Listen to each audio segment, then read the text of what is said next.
메타 지금 비싼 걸까요? 아니면 아직 싸다고 봐야 할까요? 최근 AI에 대한 투자 확대, 캐펙스 증가, 그리고 EPS에 대한 급락까지 숫자만 보면 상당히 헷갈리는 구간입니다. 그래서 오늘은 실적 데이터부터 어닝콜 핵심, 그리고 밸류에이션, 마지막으로 실제 매수 구간까지 전부 종합해서 메타의 현실적인 적정 주가를 계산해 보겠습니다. 먼저 결론부터 말씀을 드리자면 메타는 여전히 광고 기업입니다. 전체 매출의 97%에서 98%가 광고 매출로 이루어져 있고, 그 광고 매출의 전년 대비, 전년 분기 매출 성장률을 보면 YOY는 약 20%에서 26%, 그리고 QOQ는 변동은 있지만 매년 1분기를 제외하고는 견고한 흐름을 보여주고 있습니다. 즉 메타는 본업을 잘하고 있습니다. 그리고 AI에 대한 투자도 누구보다 열심히 하고 있습니다. 그럼 왜 EPS는 2025년 3분기 전년 대비 마이너스 82.59%라는 수치를 보여줬을까요?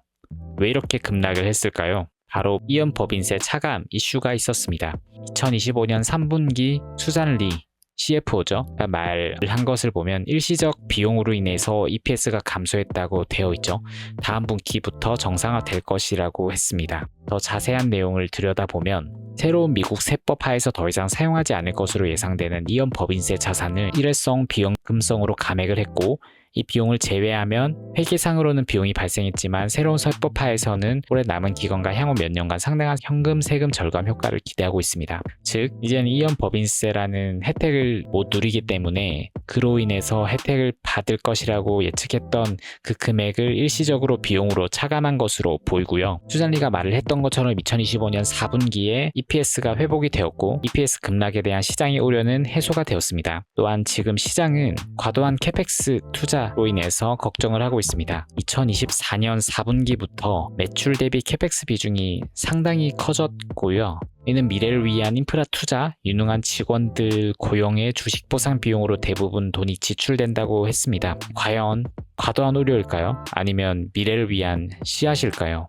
물론 이 부분은 계속해서 지켜봐야 할 것으로 보입니다. 다만 2025년 4분기에 저커버그가 몇 년간은 AI를 통한 광고가 성장의 가장 큰 핵심이 될 것이라고 했었고, 다른 AI 사업들은 시간이 더 걸릴 것이라고 말을 해준 것처럼 본업을 AI로 효율화하면서 그 번 돈으로 미래를 위해 재투자하는 방향으로 가고 있는 것으로 보입니다. 이 부분에 대해서 이 프레젠테이션 자료를 보면 좀 더 본업에 AI가 잘 스며들고 있다는 것을 한눈에 볼 수 있습니다. 실제 광고 평균 노출량에 대한 내용을 보여주는 지표인데요. 평균 노출량이 전년 대비 점점 증가하고 있고, 물론 이렇게 광고가 많아지게 되면 공급이 늘어나기 때문에 이제 광고 하나당의 단가는 줄어들기 마련인데, 단가도 가격이 어느 정도 받쳐주고 있다는 것은 광고주들도 AI를 통해서 최적화된 광고가 비싼 돈을 주고도 지불할 만큼 좋다는 것으로 이제 받아들여집니다. 또한 패밀리 앱, 인스타나 페이스북, 그리고 스레드,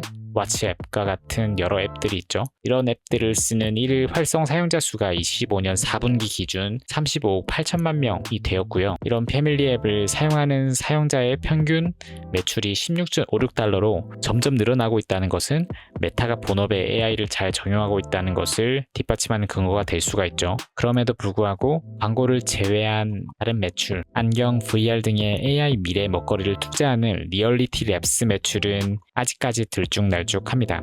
저커버그가 내년부터 손실이 점점 줄어들 것이라고 했고, 안경에 AI를 적용해서 휴대폰 이후에 새로운 폼팩터가 되는 미래를 그리고 있다는 점에 있어서 메타가 이 사업을 성공한다면 아이폰이 처음 나왔을 때 애플 같은 기업으로 거듭날 수 있지 않을까 하는 큰 기대감을 가지고 있습니다.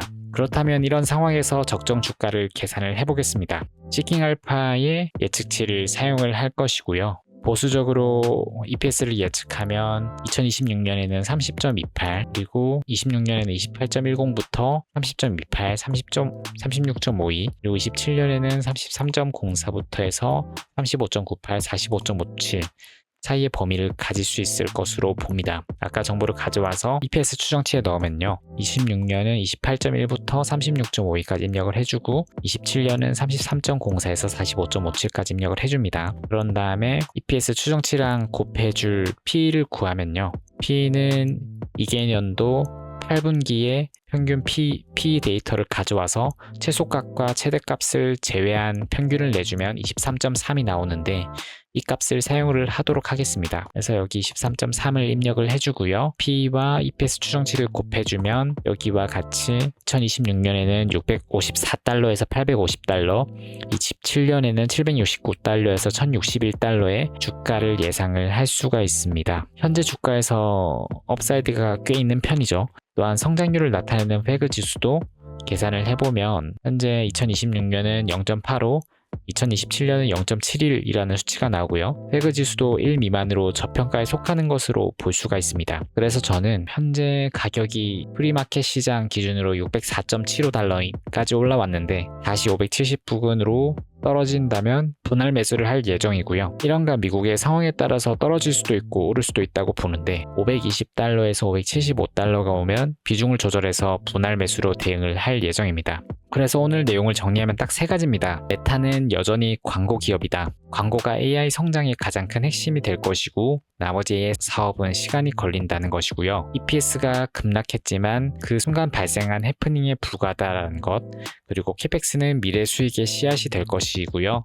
하지만 계속 모니터링이 필요하지만 지금까지는 메타의 본업과 그리고 AI에 대한 미래 투자도 균형 있게 잘 가고 있는 것으로 보인다. 입니다. 그래서 결론은 간단합니다. 비싸 보이지만 실제로는 중립 저평가 구간에 가깝다고 판단이 되고요. 거시 환경에 따라 환경이 변할 수는 있겠지만 회사의 펀더멘털은 견고하다고 판단이 됩니다. 그래서 노이즈에 너무 반응하지 마시고 본인의 매수 전략을 통해서 분할 매수로 대응하는 것이 좋아 보입니다. 오늘은 여기까지 말씀드리겠습니다. 본인이 생각하는 메타의 주가 예측지가 있다면 댓글로 남겨주시면 저도 참고해서 한번 다시 생각해보는 시간을 가지도록 하겠습니다. 감사합니다.